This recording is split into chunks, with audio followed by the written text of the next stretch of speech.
Musa Lansa is here with me. We've been here together, as you know. Yes, so my colleague, let's engage to find out how it's been from day one, early morning, how it all started. Musa, I was going to say you are live on GH1 TV. Don't mind me. Walk us through your observation from morning till where we are now. Ivy, one of the things I was talking about this morning had to do with people's captions, tension in Ejisu ahead of voting. And I was telling you this morning that since we got here, we've not seen those tensions people were talking about. And truly, when we got to the voting centers, it was like just a walk in the park, especially in the mornings, where you even raise concerns about people not coming out in their numbers, until we got to Achao Krum, where the queue started forming after about 30 minutes in that community. And the issue of money, just about an hour ago, we saw what happened at Achao Krum when it was left with 10 minutes to the close of voting.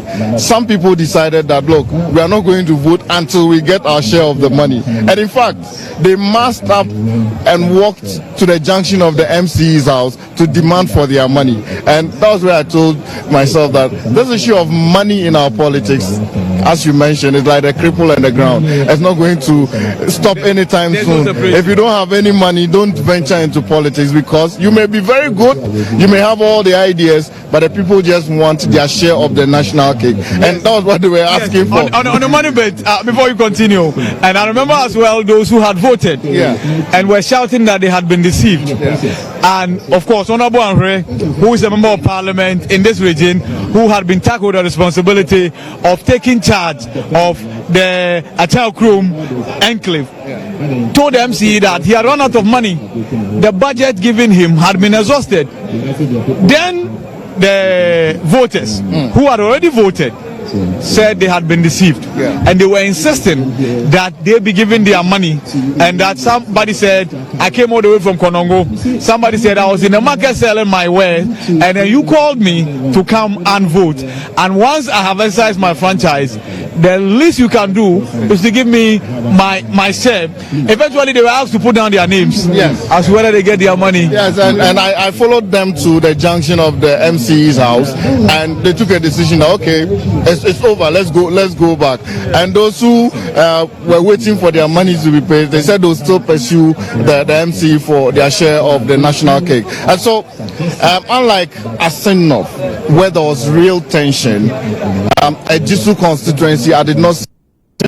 And listening to the results coming in, it tells you that when you are fighting with your own brother for a prize, definitely there will be some splits. And though you may win, but you'll be bruised in terms of the margin of victory. So if even the MPP wins this, I'm sure it's a kind of lesson for them. We were speaking to one of their national executives a while ago, and she was like, look, if they had lost this seat, she wouldn't be on TV for some time, because she didn't know what she was going to talk about, especially so that this is their stronghold. But now that they've won, there are lessons they have to learn from it, especially with who to give the task of dealing with voters. So they have to go back, plan well, and then look for very reliable people to deal with. And the issue of primaries, holding of primaries, she says the party should look at a way of making sure that people don't end up feeling that they have been cheated in the electoral process. Everything should be done in the open, so that if you lose, you know that you've lost squarely. So if you take a decision to go independent, it's not because the party created a platform for you to lose, but because you did not do your homework well. So it's a lesson for the NPP and some bragging right for the NDC, because the president, the vice president, and almost every party executive accused them of being behind Kwabena Usu-Adome. And so if their influence is able to drag you to this point, then the NDC should tell themselves that, oh, we've done well. It's even in their backyard, and so we have hope of winning the 2024 elections convincingly. So it draws a lot of lessons. Though Nanabi tells you, oh, it's not a dress rehearsal for 2024. For me, this is a dress rehearsal for 2024. The issues that people raise for their grievances is that, okay, some of the projects Ejiusy started when the late Dr. John Kuma took over, some of them stalled. And so they feel that they didn't treat their constituents well because of Ejiusy. They raised the issue of money. They gave some people, they didn't give some people. They also talked about the tag that he betrayed the party. They felt that the party should have found a way of dealing with the issues so that they can bring him home, not to contest the party in this election. So it's a mixture of lessons and all that for all political parties ahead of 2020. Yes, and talking about lessons, I want to dwell a bit on where you ended relative to why we are here in the first place, why the contest. This ordinarily wouldn't have been a contest. And in our conversation with the NPP's parliamentary candidate, Kwabena Boateng, he sounded emotional as to why a former son of the party who has been served by the party on 3 separate occasions and has been served well, and that before the MPP gave Ejiusy the opportunity to enter parliament, was an engineer at the highways. For the party to serve him and for him to still insist that he would drag the party through what he has dragged the party through, to him it's marks of somebody who is an ingrate.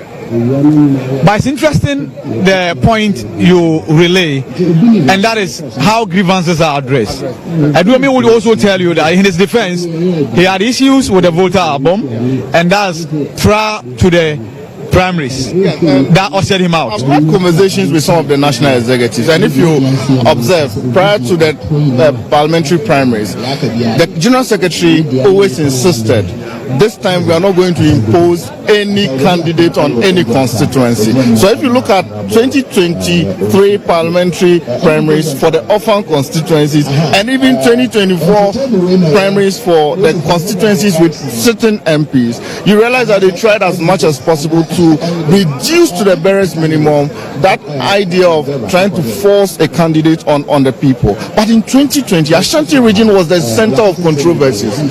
We had people, the current chairman, Wuntumi, made sure they were disqualified. Remember Manaf of Asawasi, he had to drag the party to a point that they had to force a contest. So 2020, the way the party dealt with grievances was not in the best of interest for anybody in the party. Luckily, the chairman, Stephen Intim, the last rally they had on Sunday, said right after this Ejiusy By-Election, they are going to make sure every constituency that has issues, they go and then resolve those issues. So political parties generally have a problem, especially when they are in government.